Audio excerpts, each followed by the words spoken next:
Killer Mike. Before we do get out of here, I want to ask you, who were your top 3 favorite rappers of the year? My top 3 favorite rappers of the year, just to make it short, J. Cole's in my number 1. I had a real fight between him and Lil Wayne because Lil Wayne, it doesn't matter what year it is and how old he gets. Lil Wayne when it's time to feature somewhere, Lil Wayne becomes Lil Wayne. We talked about the feature on the Nas song. I was just like, bruh, how is this man not lacking in skill and ability? Now, granted, he came out with that. What was it? The Before the Wait. That one wasn't really received that well or whatnot. I listened to it and I thought it was kind of average Wayne. Yeah. But then when we got Welcome to College Grove. You get on a song with Benny the Butcher, I'm like, this man ain't slowing down. What is Wayne doing? So he's in my number 2. J. Cole's on my number 1 for obvious reasons. You have First Person Shooter, and I think that J. Cole really spread his features out well this year. Yeah. First Person Shooter really is what drew a lot of attention to anything, because he was really, Drake couldn't compete with that. And I understood why Drake verse was the way it was. He was like, bro, what am I going to do with that? Just let him go. You know what I mean? Even before that, the precursor to that was a little thing he did with Yachty, and I was just like J. Cole's one of them ones. But then my number 3 was actually Lil Russell. Not necessarily for all of the, because he doesn't really do featuring on people's stuff, but all the features he's done on radio stations, interviews, where he does a freestyle at the end of it or something like that. That's interesting. And his Under the Pergola stuff. Like, he's having concerts in the backyard of his house and he's bringing on other artists. And it amazes me that he has so many songs and has so many albums. When he's doing those concerts, if you look at the crowd, people know the songs word for word. Yeah. No matter what song comes on. Every venue too, not even just a pergola. Yeah. And I talk, like I said, I have a clubhouse that I'm a part of, and most of the people are from New York.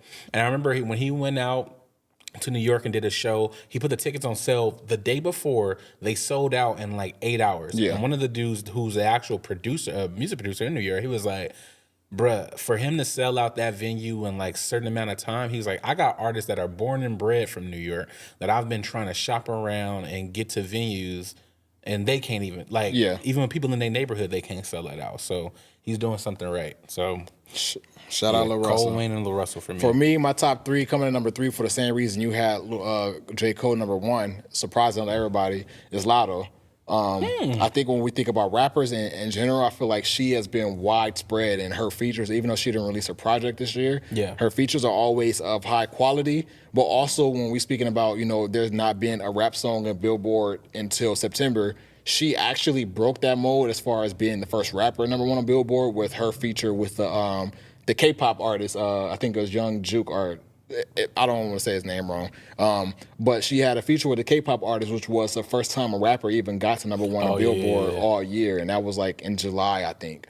And so to see her so widespread and diverse in terms of, she had rap with a J-Rock, a West Coast artist. Slid on that one, too. And then she'd have a song with a K-pop artist. And then she'd go to Chicago with a lesser-known drill artist, Mellow Bucks. And then she had Don't Forget to Put It on the Floor with Cardi B. Like, she's been widespread throughout the year and the type of artist she worked with. And every time you hear a verse of hers, it's of high quality. It's unfortunate she released the album last year and didn't have that much real reception. But she's been on a run this year. My number 2 and number 1 is Flip Far From You and Lil Wayne, and that's probably just more of my bias.